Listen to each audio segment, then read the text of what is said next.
Life में ना कभी कभी ऐसे मोड़ आते हैं जहां दो रास्ते सामने होते हैं और दोनों ही चुनना बहुत मुश्किल लगता है। एक तरफ होते हैं अपने और दूसरी तरफ अपनी ड्यूटी, अपना फर्ज।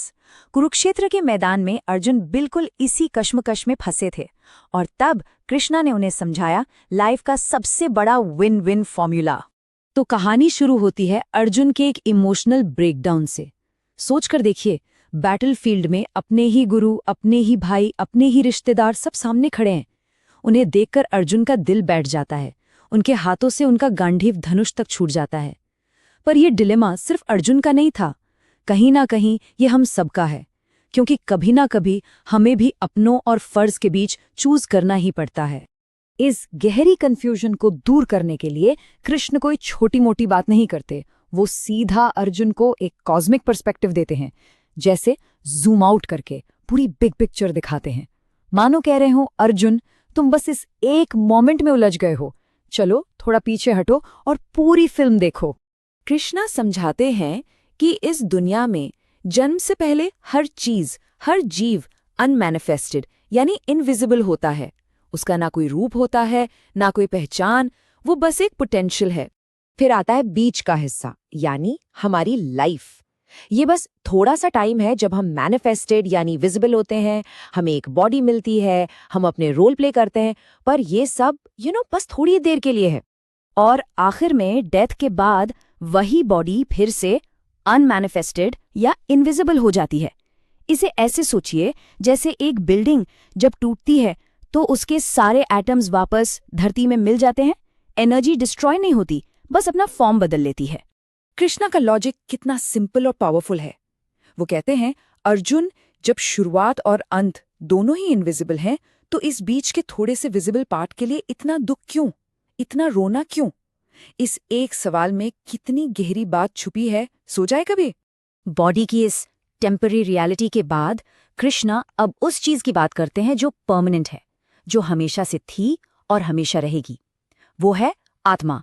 और ये कॉन्सेप्ट तो सच में माइंड ब्लोइंग है। कृष्ण कहते हैं, ये जो हमारी बॉडी है, ये तो बस कपड़ों जैसी है। इसके अंदर इसका असली मालिक रहता है, आत्मा। और ये आत्मा अमर है। इसे ना आग जला सकती है, ना पानी गीला कर सकता है, और ना ही कोई हथियार इसे मार सकता है। और आत्मा के बारे में सोचना ही कितना अमेजिंग है ना। कृष्णा खुद कहते हैं कि कुछ लोग इसके बारे में सुनकर हैरान हो जाते हैं, कुछ इसकी बातें करते हैं तो शॉक हो जाते हैं, और कुछ सब सुनने के बाद भी इसे समझ ही नहीं पाते। जरा सोचिए, वो ही एक छोटी सी आत्मा एक विशाल बरगद के पेड़ में भी हो सकती है, और एक छोटे से जर्म में भी। ये एक ऐसा वंडर है जो आसानी से समझ में नहीं आता। अब इस सारे कॉस्मिक ज्ञान को कृष्णा सडनली वापस प्रैक्टिकल लाइफ पर ले आते हैं। आत्मा की गहरी बातों से फोकस सीधा अर्जुन की पर्सनल ड्यूटी पर। वो कहते हैं, अर्जुन तुम एक क्षत्रिय हो, एक वॉरियर, और तुम्हारा फर्ज, तुम्हारा धर्म सबसे अलग है। यहाँ कृष्ण एक बहुत ही इंपॉर्टेंट पॉइंट समझाते हैं। एक आम इंसान के लिए शायद वायलेंस हमेशा गलत हो, लेकिन एक वॉरियर के लिए, सच के लिए, सही कॉज के लिए लड़ना ही उसका सबसे बड़ा धर्म है।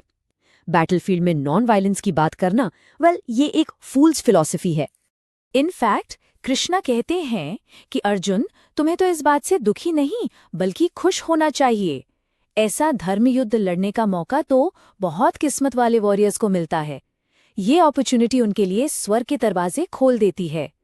लेकिन जब ज्ञान और फर्ज की बातों से भी अर्जुन कन्विंस नहीं होते, तब कृष्णा अपना सबसे तीखा, सबसे शार्प वेपन यूज करते हैं, रिवर्स साइकोलॉजी।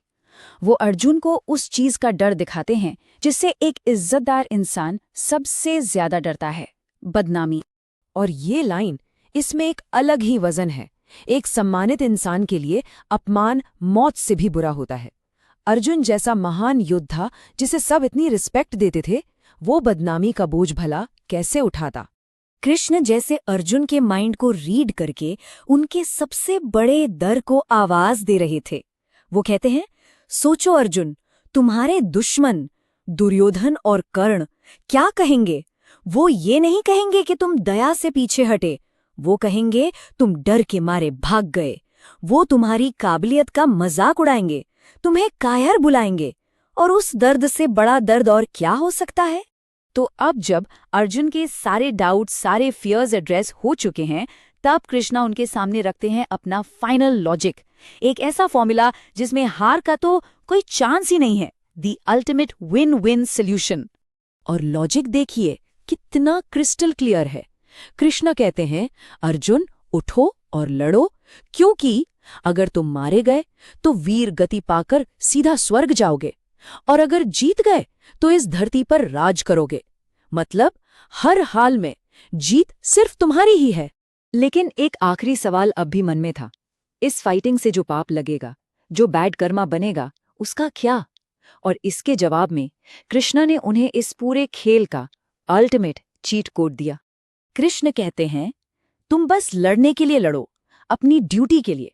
इसके रिजल्ट यानी सुख या दुख, हार या जीत, फायदा या नुकसान, इन सब के बारे में सोचना ही छोड़ दो। जब तुम रिजल्ट की टेंशन लिए बिना सिर्फ अपने काम पर फोकस करोगे तो तुम्हें कोई पाप छू भी नहीं सकता। और यही है निष्कामा कर्मा का एसेंस। तो इस तरह कृष्णा ने अर्जुन के हर बहाने को, हर आर्ग्यूमेंट को एक एक करके डिसमेंटल कर दिया और उन्हें रिजल्ट से अटैचमेंट के बिना काम करने का रास्ता भी दिखा दिया। पर सवाल तो अब ये उठता है कि बिना अंजाम की परवाह किए बस अपने काम में लगे रहना, ये हमारी इस रियल लाइफ में आखिर पॉसिबल कैसे है? ये एक ऐसी बात है जिस पर सोचना तो बनता है।